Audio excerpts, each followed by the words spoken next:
right, Mr. Meyer, if you would like to introduce your team and tell us if you can work with this budget. Absolutely, and thank you, Chair. Thank you for being here. Good afternoon. I'm Ian Myers. I'm the Interim Executive Director for the Arts Commission and also typically the Finance and Operations Director. With me are Mattia Powell, our Vice Chair, and Ellen Angelico, our Chair of the Anti-Racism and Equity Committee. Co-chair. And thank you for the commissioners that have joined us. I see Jane Alvis back in the back, and I don't see anybody else, but and we do have some staff here as well. Wave hi, yeah. And then I'd like to also thank all the arts community members here in the gallery. Thank you for showing up. I wanted to begin with expressing our gratitude for a budget that recognizes the importance of arts and culture in Nashville. I want to thank this council for your continued support for the arts. About 2/3 of Metro Arts' annual budget goes right back out into the community in the form of grants and to arts and culture nonprofits.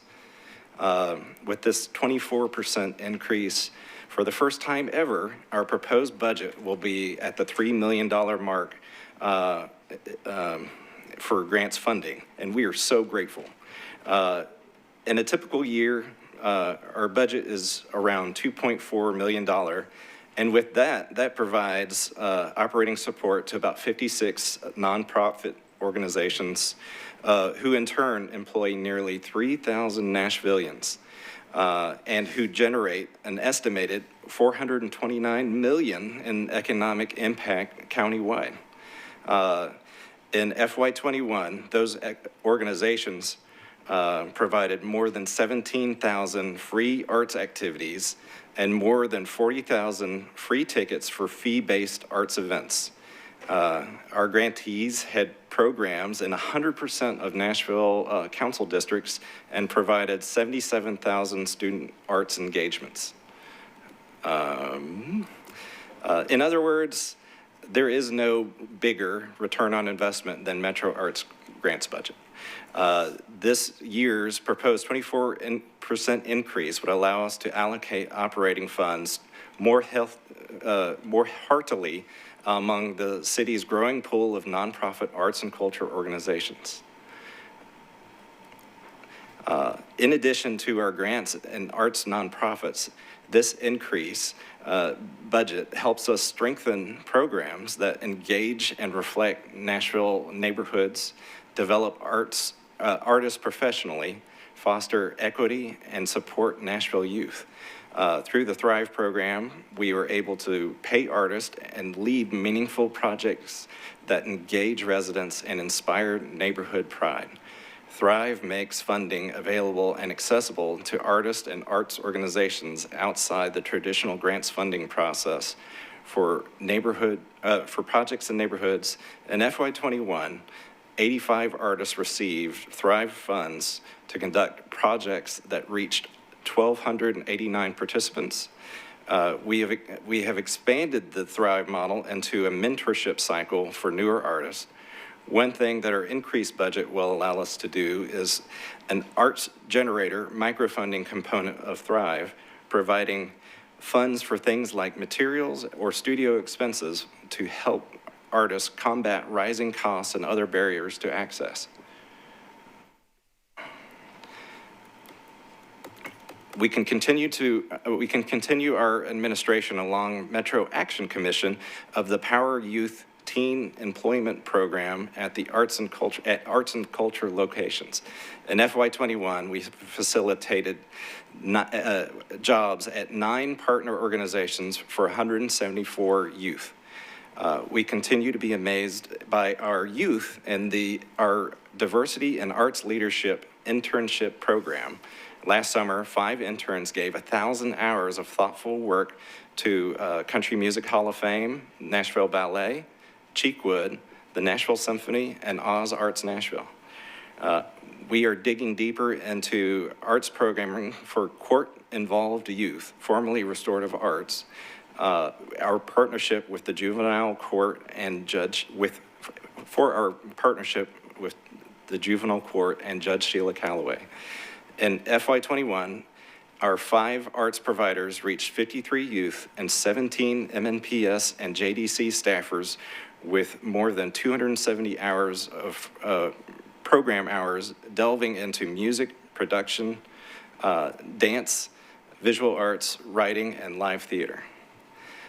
In closing, thank you again for this budget that for the first time in a long time that is not a cut or a flat budget, but one that allows us to move forward in our support for Nashville's vital arts and culture organizations. Thank you. Thank you. Councilmember Sawarra. Yes. Thank you for your presentation and for all that you do. A couple of questions. The first one is on the increased grants request. In the budget, it says it has 574,800, but when I look at your questionnaire, it actually says you had $1 million. So my in the response to the questionnaire. So my question is, was that budget cut by the mayor's office? 1, 2. With that cut budget, does that impact all the things that you want to do? So that's question number 1. Question number 2 is going to be, again, on your grants. The budget that we have now is about 2.4 million, but you've only given it about 1.9 million. Is that a timing difference? Are you planning to give that up before the year is over? The number that I'm looking at is as of March. So if you have a May number, I will appreciate that. And the last question is the same question that I'm asking everybody. There is a personnel savings in your budget as well. Not 1 million, it's about 200,000, but still there is a savings in there. That is that a vacancy that you're not filling out, and why do we have that money that we're not using that we can reallocate to another area? So thank you. Yes, and thank you for that question. On the first question, during the pandemic, we were cut, let me see, was it $500,000? It was a proposed cut of 1 million, but then that was replaced last year, this fiscal year. And at this point, we have a budget at $2.4 million, and with this increase, it'll raise it to 3. Now, we currently have expended the 1.9, basically 80% of our grants payments go out at the first payment. And then at the end of the year, for all the closing requirements, we issue our final checks. So that would be, that remaining 20% would close out the grants budget. And then in terms of our vacancies, we have several vacancies, much like every other department here, it sounds like. Basically, I think we are at 5 vacancies, and we'll be hopefully hiring many of those back. I know we have several position transactions in order to hire new people, and looking forward to it.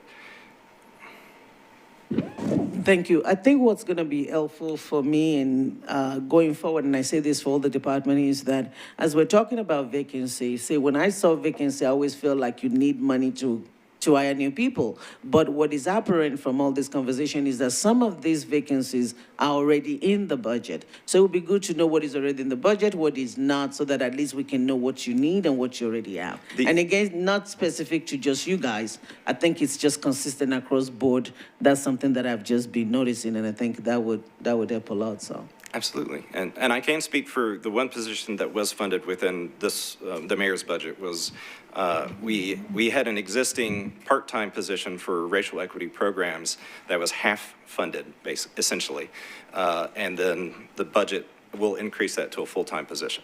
So, and that is very grateful because that is our own, other than the manager, that will be the only other position in that team right now. So we have some contractors on board, but we need a full-time position. Okay, Councilmember Bradford. Thank you, Chair. Following up on the question about the Equity and Restorative Practice Coordinator, I'm glad that was brought up because that was my question. So I'm assuming there's already a person in this role, and we're just basically promoting them from a part-time employee to a full-time employee. No, not currently. We actually have not been able to hire that person yet. So this is kind of fortuitous in some ways, in that now we can hire somebody directly rather than having to have a difficult conversation with somebody who's been part-time or something like that. So. And can you kind of go into explain just briefly what that role would be for, or what their expectations would be? Absolutely. They would help facilitate the several youth programs that are underneath the Equity and Restorative Practices program. It would be, was Restorative Arts. It was the Power Youth, the Dial internship, and then any other equity programmings we kind of roll with. All right. Thank you. Okay, Councilmember Hurt. Thank you, Madam Chair, and thank you all so much for being here. I know it's been a pretty challenging year for you, but I was just wondering, and everybody's talking about the equity, have you all considered maybe getting an outside consultant and possibly using this money that you have from some of the reallocations that could possibly be done for vacant positions to help walk you through the executive search for the leadership position, just to make sure that we are fulfilling our equity statement as it is written? Absolutely. And I don't know if I want to, yeah. Yeah, I'm happy. I'm happy to talk a little bit about that. So we have, as you said, we definitely have been working through some challenges, and have been really committed to the work, to the promise that we made to the community around racial equity, and so. The commission did have some recommendations that we voted on a few months ago, and one of those recommendations is to hire an outside person to come in and help support our equity work. It hasn't been specifically around the hiring process, but I think that's a really good idea and something we should definitely think about. We were talking about specifically about working with staff and even maybe some of the commission around that. And we have already dedicated to that. We have not hired that person yet because there was just some internal work that needed to happen with Andrea Blackman, which is the Chief Equity and Diversity Officer here at Metro. So they've been working really closely with the staff. And then when we feel like we've gotten to a good point, we will definitely bring somebody else in to help continue that work that's already happened internally. But I will take your suggestion about potentially bringing some folks on to support us in this hiring process, because I think that's a good one. And we have been working with Andrea Blackman and Rogel Jones with their consultant that they've hired. So, actually, I do have something to add, which is that we've committed as a commission to making that a core part of our strategic planning coming up as well. Good questions. Any other questions for the Arts Commission?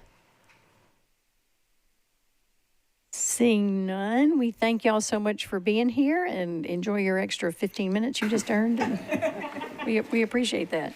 thank you. And with that, if the general services folks are here, we'll let you come on up early.